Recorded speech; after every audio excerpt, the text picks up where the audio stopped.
Isang tagumpay kontra human trafficking ang naitala matapos masagip ang 4 na kababaihan sa barangay Sabareng, Balabac, Palawan.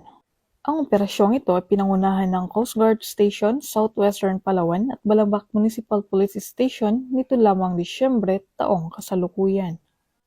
Ayon sa ulat ng Coast Guard District Palawan at Balabac Municipal Station, ang mga kababaihan ay nilapitan ng isang hindi pa nakikilalang recruiter na nangako ng malalaking sahod at cash advance mula 60,000 pesos hanggang 100,000 pesos kapalit ng trabaho sa Malaysia. Subalit, sa halip na magandang oportunidad, ay nabiktima ang mga ito ng human trafficking.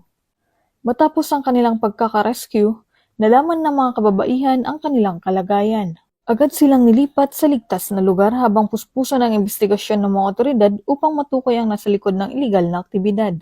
Sinisikap ng mga otoridad na masampahan ng kaukulang kaso ang mga recruiter. Nagpaalala naman ang mga otoridad sa publiko na mag-ingat sa mga alok ng malalaking sahod lalo na kung idadaan sa backdoor patungong ibang bansa. Pinayuhan din ang lahat na magdoble ingat sa online recruitment na madalas ginagamit ng mga human trafficker para makahikayat ng mga biktima.